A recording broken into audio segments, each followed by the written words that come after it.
Shadows twist where whispers grow.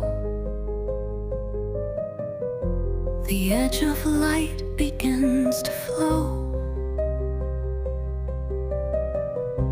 A world unseen through fractured glass, where futures meet the echoes past. Step closer now, the veil is thin. A riddle starts where dreams begin. The experimental medium calls your name. Nothing here will be the same. Today, we're plunging into a really unique document, Adelma Vay's Vision in Wasserglas, or Visions in a Water Glass. Yeah. Forget dry history. This is a first-hand account from the late 19th century of what Vay claimed she saw in, well, just a simple water glass. Exactly. It's this incredible blend, isn't it? You know, the ordinary glass of water and then the extraordinary, these alleged psychic visions. Right. So our mission in this deep dive is really to explore the nature of these visions, what Vay believed they meant, and the alleged fulfillments she documented.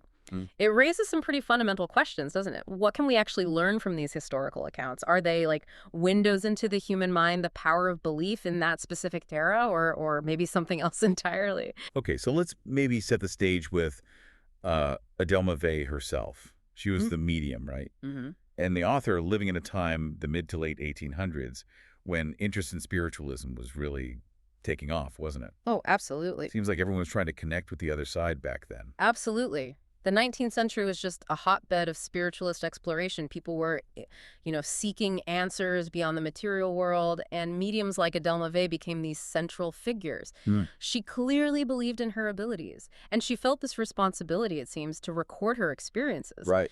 What's kind of striking is her commitment to truthfulness, or at least her stated commitment, even when the visions were personally difficult or maybe went against societal norms. That does give her account a certain weight, you know? Yeah, it does. And she even had her own theories about how these visions worked, right? Yeah. Something about spirits and the laws of reflection. Yes, she did. She believed the visions were guided by spirits and sort of functioned through principles of reflection, light, and what she termed fluidic impressions. Fluidic impressions. Yeah, think of it like the way an image forms on a developing photograph. You know, a subtle, almost invisible impression that can become manifest under the right conditions. Okay. And what's particularly maybe forward-thinking is her anticipation that advancements in photography would eventually be able to capture these fluidic representations. Wow. It's almost like she was trying to find a scientific framework for what seems like a mystical experience. That's a fascinating angle. Okay, so she saw a lot. Where do we even begin with these visions? Yeah. Maybe with the ones that touched her and the people around her directly. Well, that's a great starting point. Let's look at some of the personal predictions as they offer a kind of intimate glimpse into her life and, the lives of her contemporaries. Okay. She mentions a vision of a Professor W.L. with a black spot, but no follow-up on that one. Then we get into this series about a Countess X who had passed away, and these sound pretty vivid and symbolic. They are quite striking, yeah. These visions of Countess X focus heavily on moral accountability, in the afterlife. Vay sees her in various states of distress, eventually appearing naked except for maybe a torn veil. Naked? Yes, and the spirit guides, they interpret this nakedness as being stripped bare of moral virtue, a consequence of her immoral lifestyle.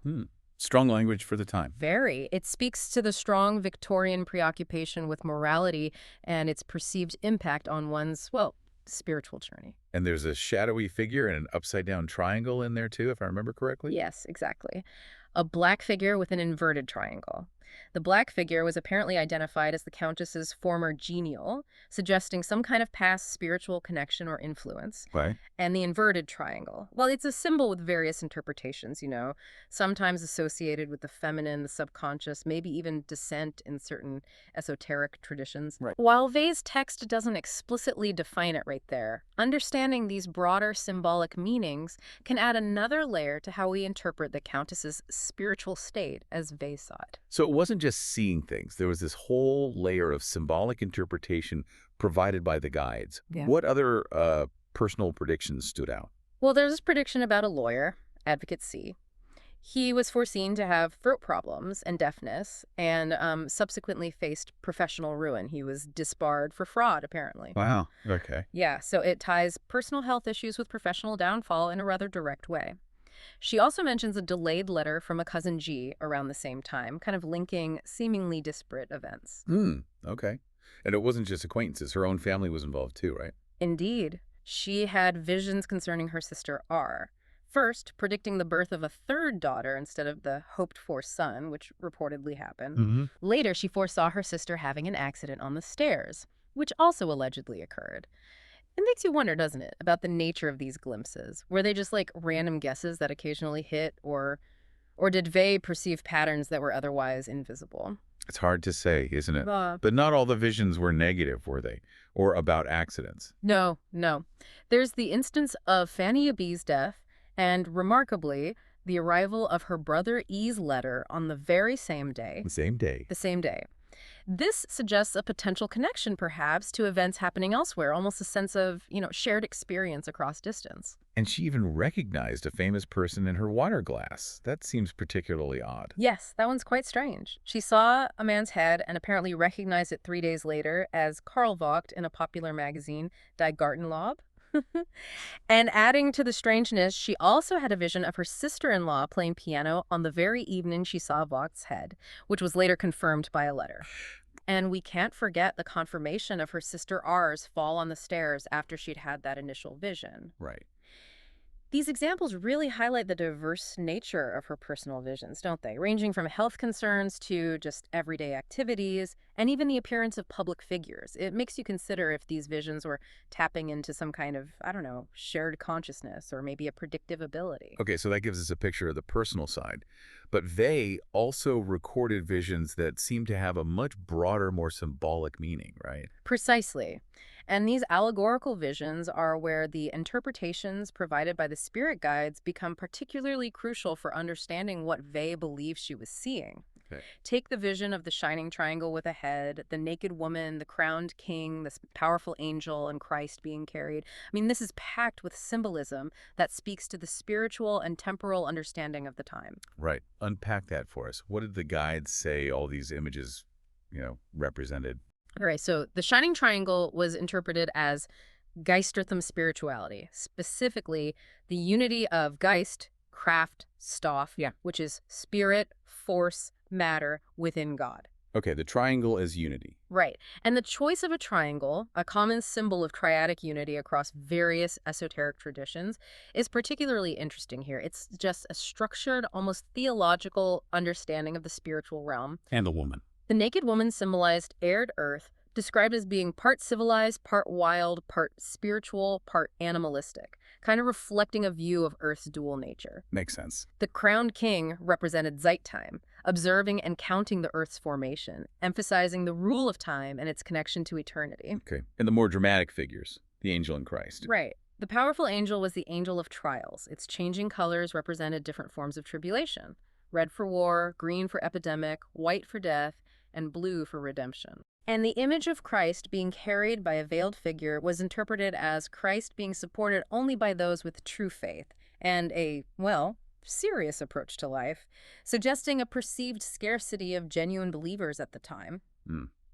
These are powerful images, aren't they? They seem to reflect broader anxieties and beliefs of the era. And these symbolic visions were also linked to actual events in the world, like fulfillments. According to Vay's account, yes. The guides connected this particular vision to the War of 1870, the Franco-Prussian War, and the cholera epidemic in Hungary and Galicia in 1871-1872. So prophetic. Well, suggesting that these symbolic representations had a prophetic connection to significant historical events? Yes. Even the continued suffering of Countess X in her visions was interpreted allegorically, her animal skin symbolizing her past sensuality as a continuing burden. It's like the spirit world was communicating through this symbolic language that kind of mirrored the major events and underlying beliefs of the time. What other allegorical visions did she describe? There's the vision of her husband swallowing triangles. Swallowing triangles. Yes. Which the guides explained as him internalizing the principles of spiritual law, mediumship, faith, and goodwill. Oh. This was followed by continued visions of Countess X's struggles with earthly desires, represented by a dog, apparently, and her attempts at reincarnation, which her guardian spirit opposed. It seems even in the allegorical visions, personal connections and moral lessons are often kind of interwoven. That's an interesting point. The personal and the universal seem to blend together. Indeed. We also see a vision of Countess X on her grave, praying and surrounded by light, indicating maybe her spiritual progress. A positive turn for her. Yes, which contrasts with a vision of gnomes, described as earth spirits associated with wealth and earthly possessions, things like lotteries and banks. Gnomes and banks. Apparently. Their role as penance for their past attachment to money was to redistribute it to the generous, often through what we might perceive as chance or luck. Huh. It's a fascinating idea, isn't it? Earthly forces being used for spiritual recompense. Earth spirits as agents of wealth redistribution. That's a novel concept. Now, she also documented visions that seemed to directly predict or relate to public figures and wider events, not just personal or symbolic ones. Yes, these are particularly intriguing. One example is the vision of Baron Nicholas Vay with the Emperor and a shining object on his chest. Okay. This was later claimed to be fulfilled by the Baron receiving the Grand Cross of the Order of St. Stephen in 1873. That's a very specific detail to get right, if true. It certainly makes you wonder about the source of such precise information, yeah. Another notable vision was of a battlefield covered in black and white corpses. The interpretation was that these represented the good and bad spirits of soldiers who would fall in a future war, which Vay linked to the Franco-Prussian War of 1870. Wow. It suggests a premonition of large-scale conflict and its, well, spiritual consequences. So her water glass wasn't just showing her personal futures, but potentially the future of nations. Well, that's the implication, according to her writings anyway. She also recorded visions concerning individuals like Frau VT, seen in black, said to reflect her illness and thoughts of Vay, Right. and a warning to a K as punishment for being frivolous. Both of these allegedly came to pass. Similarly, the illnesses of Mr. N and Clara's distress about her husband and an earache were also among these more direct predictions that Vay claimed were fulfilled. Okay. These examples, while maybe less grand than predicting wars, still highlight the sheer range of her alleged predictive abilities. It sounds like she was just constantly receiving information about events both big and small. Indeed. Then we have the more allegorical vision of E.T.'s unhappy marriage, symbolized by a black bride, Okay. followed by a monstrous multi-legged creature representing materialism. This is contrasted with a laurel-crowned head worshipped by many, signifying positive science or materialism. Right. Materialism Versus a woman with golden hair and a cross, representing spiritualism, opposed to the head. And finally, two gray figures symbolizing illness and sorrow, seeking help from spiritualism. and the fulfillments there. The reported fulfillments were E.T.'s divorce and the early death of their nephew, Heinrich Vay. Here, the symbolism seems to be addressing broader societal forces and their impact on individual lives. The symbolism keeps coming, but now it's applied to these larger societal trends and philosophical ideas. Exactly. And let's not forget the New Year's Eve vision. This one had a Catholic priest and bound monk, Okay. interpreted as a future schism and persecution within the Catholic Church. A Rococo gentleman symbolized the perceived prevalence of adultery, while an Aeolian harp and cross represented harmony amidst the challenges faced by spiritualism. A real mix of images. A huge mix.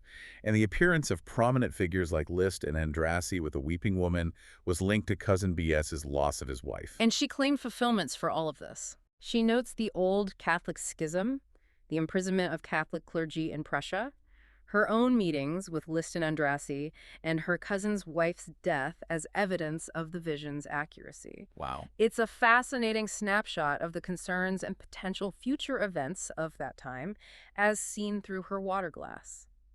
It really paints a picture of the late 19th century through this very, very unusual lens. It really does, and the visions continue. She describes seeing X smiling in furs and Frau R weeping, interpreted as the death of X's daughter Ellen R's husband's illness. Okay. She even recounts looking through the earth and seeing cave-like structures with gnomes and fire spirits. Through the earth? Yeah, which were explained as the work of elemental forces. It's almost as if she was perceiving some kind of hidden reality beneath the surface of the everyday world. It's like she was peering into different dimensions or layers of existence or something. Yeah, compelling way to put it, yeah. Then there's this really complex vision with a tall woman, a bent old woman, the Ecce Homo Christ image, various saints, a golden stream, Germania in armor. Yeah, representing Germany, presumably. And Graffier preparing to leave his castle. This was all interpreted as the death of a pious ruler, Empress Carolina Augusta, persecution of the Catholic Church by Germany, division within the Holy Spirit, and Graffiers selling his castle. And she claimed these happened too. With Vay claiming these events all came to pass, the sheer scope of these visions is quite remarkable. It really is. And it sounds like her visions didn't stop there, did they? They just kept going. No, not at all. Her later visions extended to foreign lands like Venice, even a purported kingdom in Inner Africa with its own unique Christian doctrine, and incredibly, landscapes on the moon. Wait, the moon? The moon.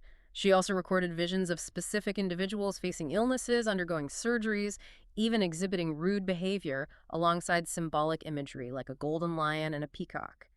These later visions suggest an ever-expanding scope of her perceived abilities. Okay, the moon visions are particularly mind-bending. What did she claim to see up there? Well, she described guided visions of the moon's icy and tropical sides, different atmospheric compositions, nitrogen, hydrogen, little oxygen on the visible side, and even inhabitants organized in ways unlike Earth's societies. Inhabitants on the moon. According to her visions, yes. Then there's the vision of a spiritualist seance in London, complete with table rapping, levitation, and the appearance of the spirit John King. A famous spirit control at the time. Exactly. Which Vay linked to an actual seance with the medium Mr. Charles Williams, and even predicted the deaths of 4 acquaintances based on it. These lunar visions, appearing during a time of growing fascination with astronomy, make you wonder if the burgeoning scientific curiosity of the age might have somehow influenced the content of her visions. That's a good point. The incredibly diverse collection of experiences she documented. So looking back at all of this, what are some of the major recurring themes or patterns that emerge for you? Several definitely stand out. The frequent occurrence of predictions related to death and illness is certainly a prominent theme throughout her writings. Yes, that comes up a lot. It does. We also see that consistent intermingling of personal events with alleged premonitions of broader social and political happenings. Right. The extensive use of symbolic language in many of the visions, and the interpretations consistently provided by the spirit guides are another clear and important pattern. And the extended sequence involving Countess X seemed to highlight a specific idea, didn't it? Yes. The theme of spiritual progress and the consequences of one's earthly actions is particularly evident in the narrative surrounding Countess X. It suggests a strong belief in a moral order that extends beyond physical death.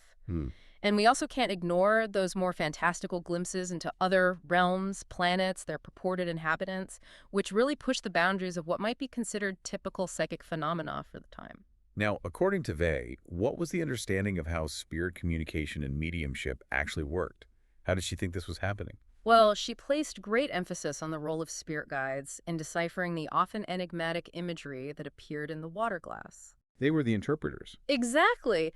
The fluidic nature of the visions, their connection to light and reflection, were also central to her understanding of the process. She believed that mediums needed to achieve a state of neutrality and passivity to be able to clearly receive these impressions from the spirit world.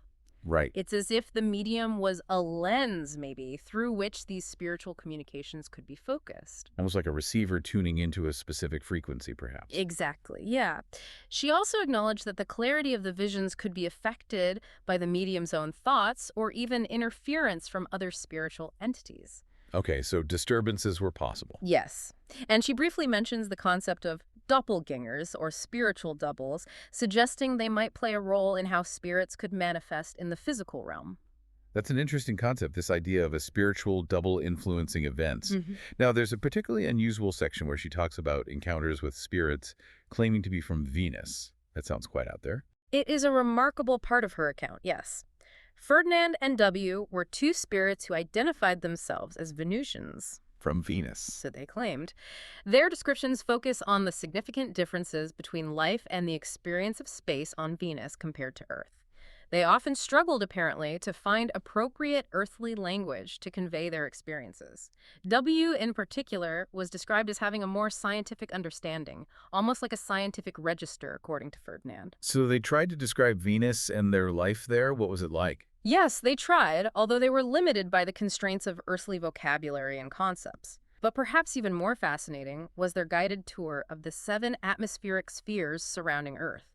This spiritual geography they laid out is quite detailed, and it reflects certain philosophical and religious ideas prevalent at the time. 7 spheres around Earth. What was that all about? What were they? Okay, so the sphere closest to Earth was described as a realm of suffering, where souls atone for earthly vices through experiences that felt very real, very physical to them. It's a kind of purgatory. Sort of, yeah.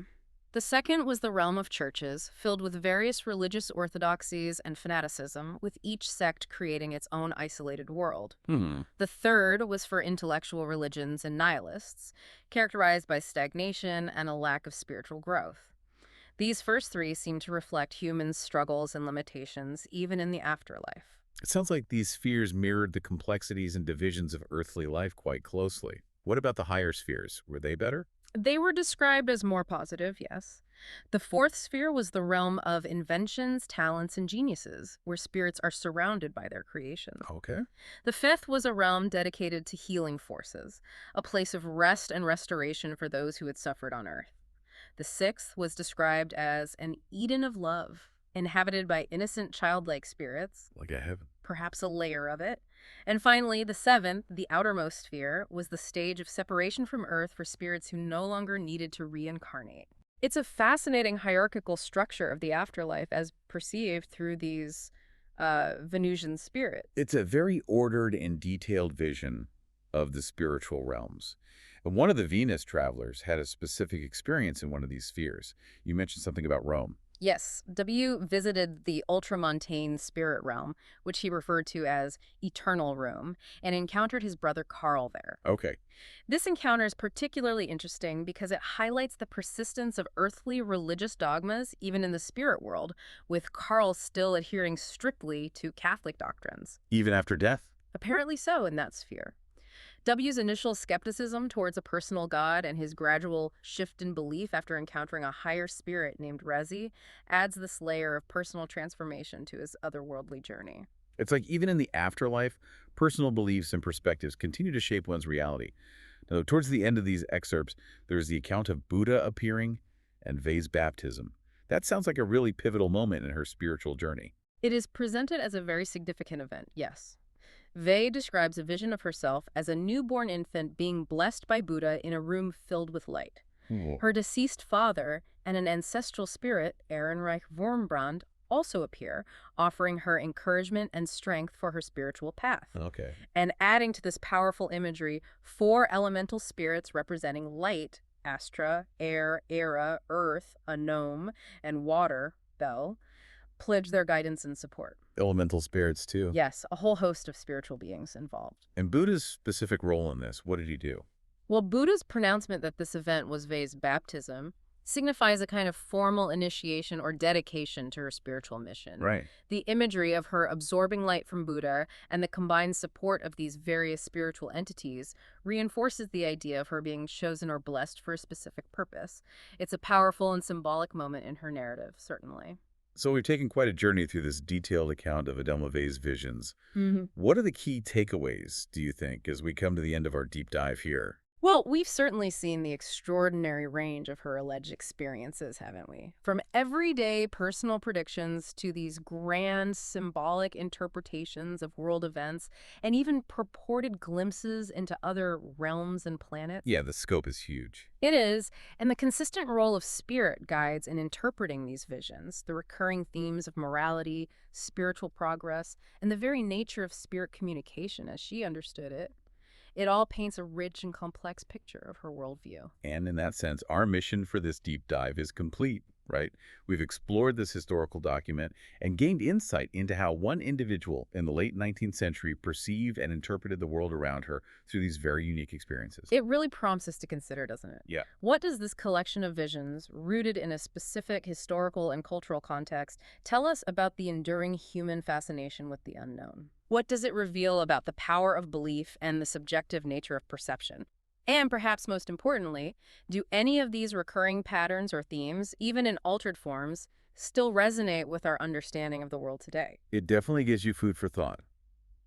For those listeners whose curiosity is piqued, What might be some interesting avenues for further exploration after hearing this? Well, delving into the history of spiritualism during the 19th century would provide a much richer understanding of the context in which Vay's experiences occurred. Right, see the bigger picture. Exactly. Comparing her accounts with those of other contemporary mediums might reveal common themes or, unique aspects of her visions. Good idea. And maybe exploring the psychology of belief could offer valuable insights into the human tendency to seek meaning and find patterns, especially in ambiguous or unusual experiences like these. So as we wrap up this deep dive, let's leave you with this final question. In a world still full of mysteries and the unexplained, how do we navigate the line between the meaningful and the mysterious? And what role does our own personal experience play in shaping our understanding of reality, whether it's a vision in a water glass from the past or something we encounter in our own lives today? A good question to ponder. Thanks for joining us on the Deep Dive.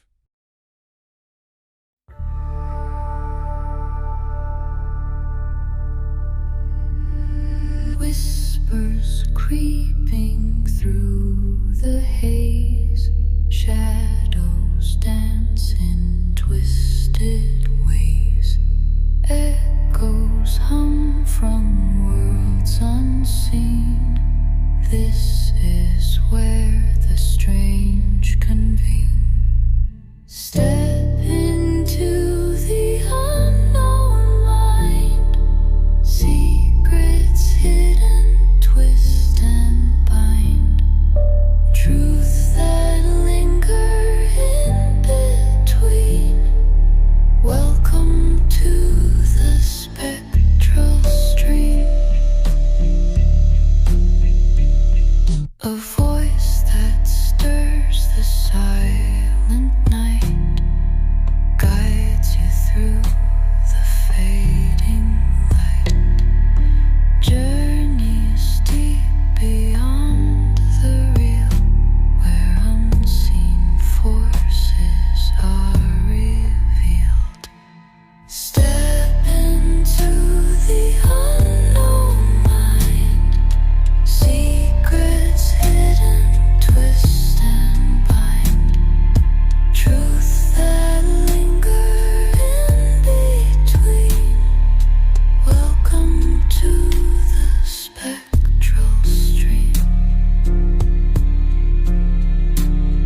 Electric sparks and haunted tones, reality's edge becomes your home. Questions rise like fragile smoke, the uncharted realms silently spoke.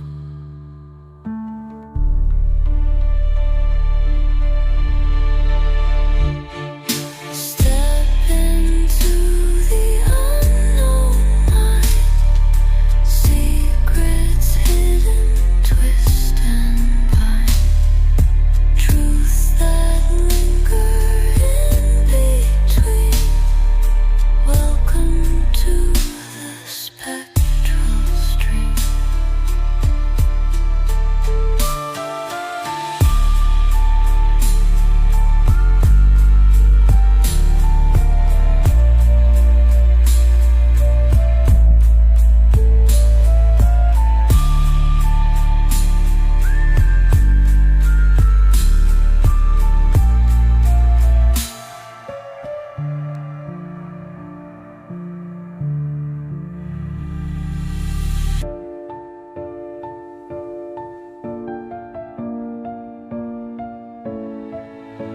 Electric sparks and haunted tones, reality's edge becomes your home. Questions rise like fragile smoke, the uncharted realm silently spoke.